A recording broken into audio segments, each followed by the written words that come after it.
सिंध हुकूमत जूं तालीम जी बहितरी जी दावाऊं पंहिंजी जॻह ते, मगर शहदादपुर भरिसां बागो वादादाणी में मौजूदु सेफ जे हिन स्कूल में हक़ीक़तूं कुझु ॿियूं आहिनि।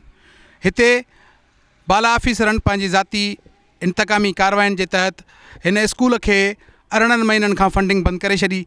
हाणे हिन स्कूल जो टर्मिनेट लेटर जारी कयो वियो आहे, जंहिं बाद सूरत हाल इहा आहे त 30 ॻोठनि खां जा 400 ॿारनि जी तालीम इंतिहाई ख़तरे में पइजी वई आहे। असां ॿारनि जी तालीम तबाह थियण बि वञे। हीअ स्कूल तमामु अहिड़ो बहितरीनु सागर ज़िले में आहे, जंहिंमें ॻोठाणा ॿार थी करे अंग्रेज़ी में ॻाल्हाइनि था। तव्हांखे इहा ख़बर हुजण जे बावजूदि त बहिराड़ीअ में नियाणियुनि खे तालीम जा घटि मौक़ा हूंदा आहिनि। असांजा वालिदेन असांखे घटि इजाज़त ॾींदा आहिनि, पोइ बि असांजो स्कूल बंदि कयो वियो आहे। छा बहिराड़ीअ जे नियाणियुनि खे बहिराड़ीअ जे ॿारनि खे तालीम हासिलु करण जो को हक़ न आहे? असांजे स्कूल जी का ग़लती हुई, का मसइलो हो त तव्हां वेही करे वॾा वेही करे सॉल्व पे करे सघियो। ॾोह कहिड़ो आहे जंहिंजे करे असांखे अहिड़ी तालीम खसी पई वञे। अहिड़ो ज़बरदस्त स्कूल जी हुअण जे बावजूदि बि तव्हां हिन स्कूल खे बंदि था कराइण चाहियो। छो असां नियाणियुनि खे तालीम पिराइण जो हक़ न आहे?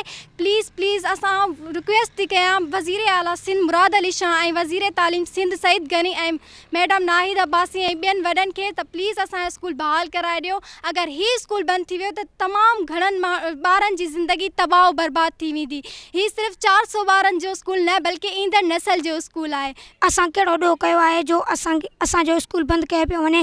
छा असां सिंध जा ॿार न आहियूं? छा असां पाकिस्तान जा ॿार न आहियूं जो असांजे स्कूल बंदि कयो पियो वञे ऐं असांजी तइलीम तबाह कई पई वञे? छा असां सिंधी न आहियूं? छा असां पाकिस्तान जा शहरी न आहियूं? उन करे असां सां एतिरो वॾो ज़ुल्म थी रहियो आहे। असांजा डिस्ट्रिक्ट सांगड़ में सिंध एजुकेशन फाउंडेशन जी मदद सां 3 सालनि खां स्कूल हलनि पिया। 2017 में असां स्कूल इस्टेब्लिश कया, पर 18 महीननि खां जनवरी 2019 खां असांजे स्कूलनि जी फंडिंग बंदि आहे, बजट बंदि आहे। फंडिंग बंदि थियण जी वजह मैडम नाहिद अब्बासी जेका हिन प्रोग्राम जी हेड आहे, उनजी ज़ाती अना आहे, ज़ाती ईगो आहे ऐं उन ई असांजा फंड्स बंदि कया आहिनि।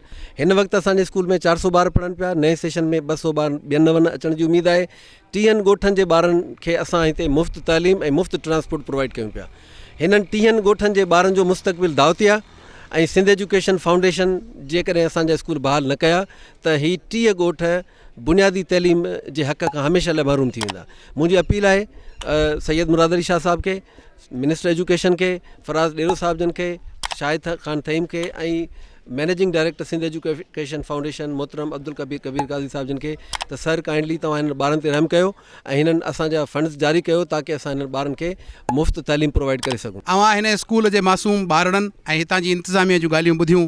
ज़रूरत हिन ॻाल्हि जी आहे त हिन स्कूल में जेके 400 ॿारड़ा पढ़नि पिया ऐं उन्हनि 400 ख़ानदाननि जा ॿारड़ा जेके उन्हनि जो मुस्तक़बिल आहिनि, हिननि जी फौरी तौर ते फंडिंग जारी करे हिन स्कूल खे मुकमल तौर बहाल करे वञे त जीअं सिंध जी तालीम में बहितरी अचे। सैयद कुर्बान अली शाह, अवामी आवाज़ TV, शहदादपुर। विज़िट कयो अवामी आवाज़ मीडिया ग्रुप जी वेबसाइट awamiawaz.pk।